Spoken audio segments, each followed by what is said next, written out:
Cruise news time. Well, interesting show today. We got some pretty negative news coming out from the land of Oz where cancellations continue to reign supreme.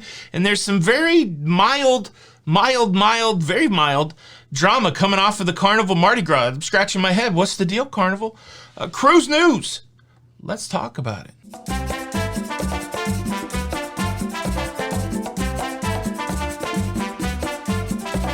Hey, what's up, everybody? Welcome back to Lido, Loca. I'm your host, Tony, here with the latest cruise news update. Well, welcome back to the show.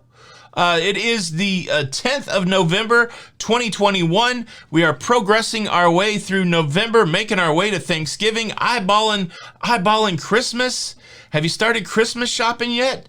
Did you buy a cruise? That's what you should be buying for Christmas. And not a lot going on in the cruise news today. So I'm going to tell you about the latest cancellations in Australia. And then I'm going to delve into some mild controversy on the Carnival Mardi Gras. The controversy is not that serious. So if you're one of those people that are, wound really tight, or you don't have a good sense of humor, or sometimes you just don't get it, this might not be the show for you. But if you're up for some fun, stick around. I would love to have you. And while I got you, let me quickly invite you to subscribe if you'd like to stay up to date with everything that's going on in cruising. Please consider subscribing with the notification bell on. That way you don't miss out on any of the episodes. And I've got a cruise coming up that I announced on the live show last night. If you did not hear that announcement, make sure you stay till the end, and I will tell you when I'm cruising again, and it's within a week. How about that? All right, here we go. Let's talk P&O Australia. We're going to jump over into the computer and go through another round of cancellations for Australia, our friends down under. All right, this came out the 10th of November. Today, canceled cruise update with ongoing uncertainty around the resumption of cruising in Australia and the region. Today, we have announced a further extension of our pause of operations across Adelaide, Fremantle, Cairns, and Singapore home ports. The decision means that P&O Australia ships will not be based or home ported from these cities for seasons scheduled for the first half of 2022. The details include Adelaide, all departures from February the 18th until March the 28th of March 2022. Fremantle, all departures from the 2nd of April to the 25th of April 2022. Cairns, all departures from 2nd June until the 29th of June 2022. Singapore, repositioning cruises X221 and X223 scheduled for the 25th of April and May the 19th. They have been canceled. And then all Papua New Guinea itineraries up to October the 3rd, 2022. You can check to see if your booking is there, and you can go through the whole refund process. But look, it's another sad cancellation day for Australia, one of the last regions in the world to get their cruise industry restarted. And so I just wanted to take a few moments and shed some light on it so that we could all commiserate with our friends down under that have yet to be able to resume cruising again. They're keeping it locked down. I don't know what to do. I know there's people in the government over there. There's advocates. There's industry advocates over there advocating to try to get cruising going again in Australia, but it is not happening. And I don't have enough knowledge to speak as to what's going on in Australia other than to relay this information that P&O has canceled cruises into 2022 in Australia. It's the same question as always. Were you affected by these cancellations? Are you watching the show down there in Australia? Were you canceled? We commiserate with you. Leave a comment below. Let us know if you were canceled. Are you going to take future cruise credit? Are they going to give you your money back? Yeah, I'd love to hear what you guys are going to do.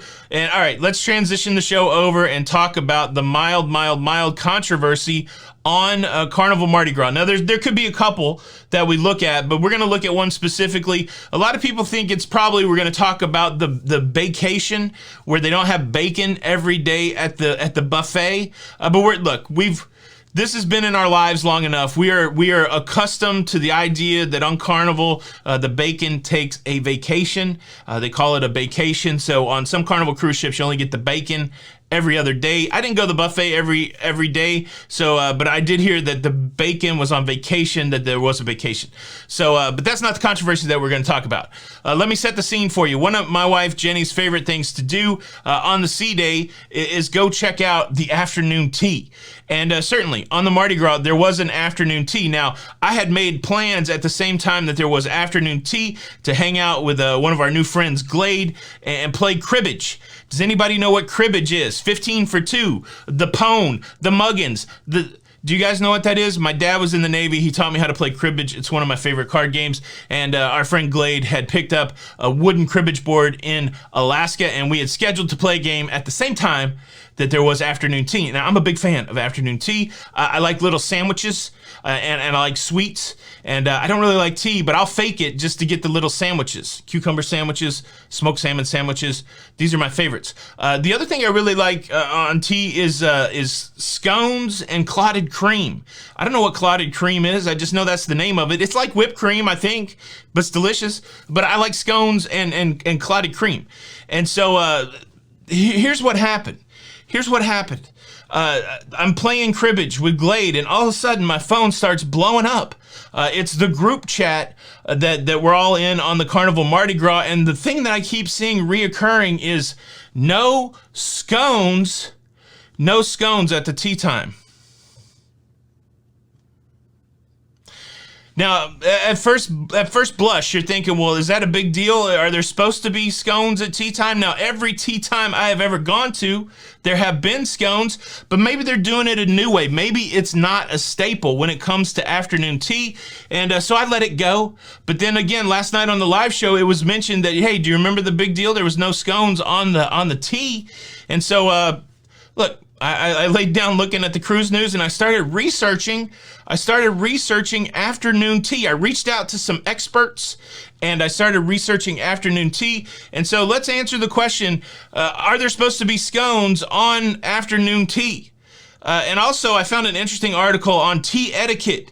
Do you know, are you supposed to raise the pinky? Are you not supposed to raise the pinky? Are you supposed to pick the saucer up, not pick the saucer up? I got the answer to those questions. Look, again, it's mild controversy. If you're mad that you thought I was going to tell you about something crazy, I apologize.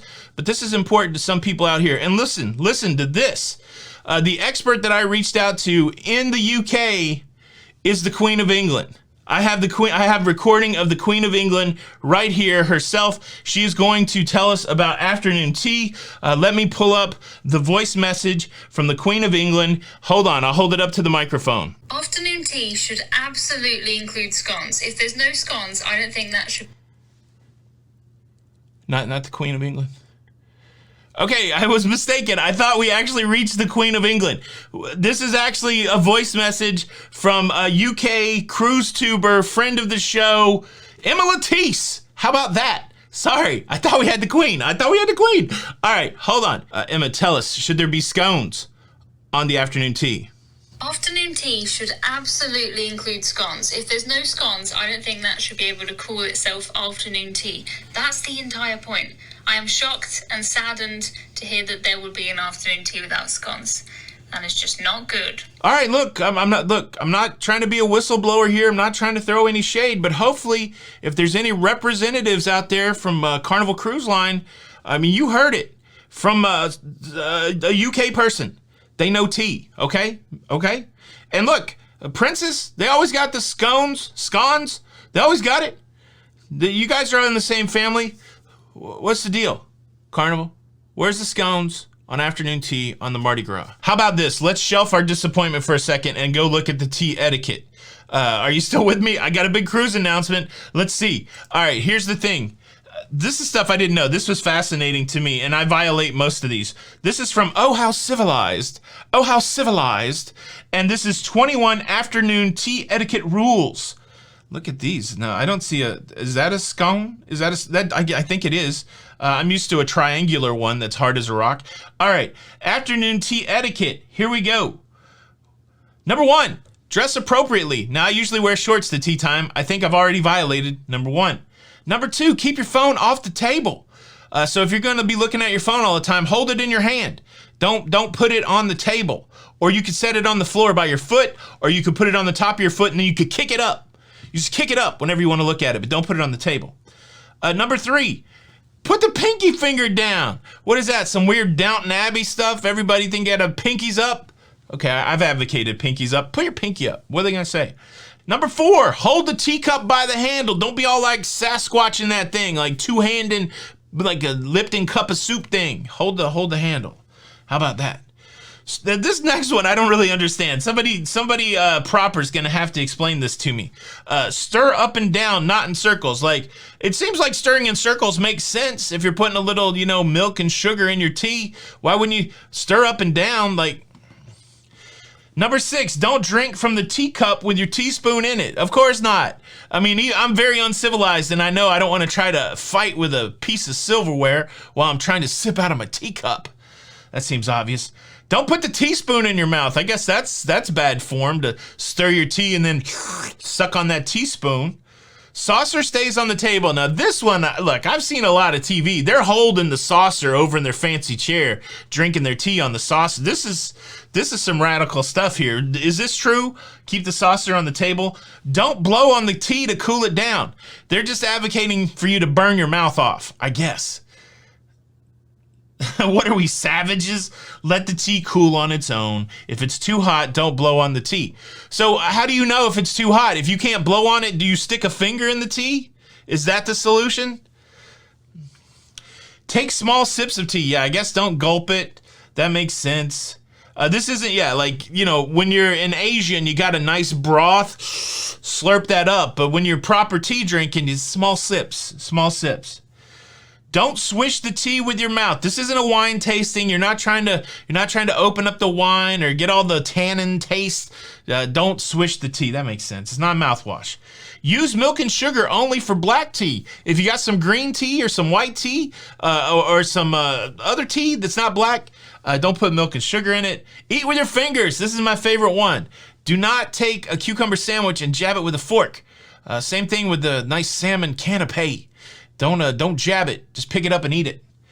Tea sandwiches are eaten first. Now, this is the one that bothers me. I want to eat my food the way I want to eat it. I prefer savory after sweet. I don't like finishing with sweet, but here's the order. You go sandwiches first, then you go scones with the clotted cream, and then you go sweets. So you're going from a savory to a slightly less savory to a real sweet. Break the scone into small pieces. That's right. Don't try to jam the whole thing in your mouth. That makes sense. Never dunk your scone. This ain't a donut and this ain't coffee. Don't dunk your scone into the tea. Number 17, use utensils. Don't go back on the table. That makes sense. Don't put your dirty silverware on the table. Put them on the saucer. Don't lick your fingers. Dab, don't wipe. This is some serious etiquette here. I guess if you wipe, you could spread stuff all over your face. Number 20, place your utensils on the plate in the 420 position when the tea service is over. This is great advice not only for tea time, but also for main dining, for any kind of formal dining in general. I used to work fine dining. I used to work banquet service at a hotel in Nashville, and the best way to indicate that you're done with your food is to put your utensils in the 420 position. So you want to lay your utensils across the plate where it would kind of point to 420 on a clock. Make sure your fork is pointed with the tines upward and the blade of your knife is facing you. If you put it in that position, it's a pretty good indicator that you're done with your food. If you want to set your silverware down, don't set it down in that position. Set it over at around the 8 o'clock, 8:20 position, and that indicates that you're still eating your food. This is a great way, so you don't have that uncomfortableness where somebody's coming in for your plate and you're like, oh, I'm still eating.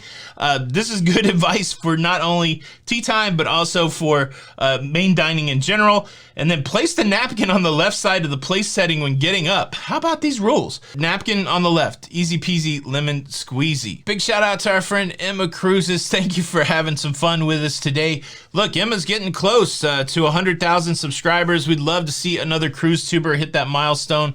Please go over and check out Emma's channel. I'll leave a link in the pinned comments. Watch this video and then go check out Emma's latest video. Leave a comment on that video that I sent you there, that you're part of the Loca fam. Let's see if we can get some Loca fam love across the pond to our friend Emma Latisse. All right, Did you learn something about tea time? Are you a tea time fan? Can you believe there's no scones on the Mardi Gras? Leave a comment below. Now, I promised you a cruise announcement, and a cruise announcement you shall have. On the 15th of November, I will be cruising on Royal Caribbean's Odyssey of the Seas for a nice little 5-day cruise down to Coco Key and also to the Bahamas. And I'll get to hang out with Chris Wong a little bit. I mean, the dude will be working, but I'll get to meet Chris Wong, and I'll get to see Royal Caribbean's newest cruise ship, and I will get to share it with you. I'm just going solo. I'm going with the mindset of filming that ship, trying to get a really good ship tour for you guys, experiencing some things. I'm on the fence right now whether or not to do the ultimate dining package. $160. I could eat in every specialty restaurant for dinner and also for some lunches. I think that might be an interesting thing to show you guys. But yeah, so that's the plan. I'll leave here in a few days and go to Fort Lauderdale to get on the Odyssey of the Seas. Boom, that's your cruise news. Time for you to sound off. What do you think about Australia still being locked down? What do you think about the scones and the bacon on the Mardi Gras? Do you do afternoon tea? Leave a comment below. Thank you so much for checking out the show today. Please hit the like button, or on your next cruise, they're going to have the scone, but no jam, no clotted cream, just a dry scone that you know you can't dip in the tea. This is Tony with Lido, Loca, and until the next time, we'll see you on the Lido. Bye.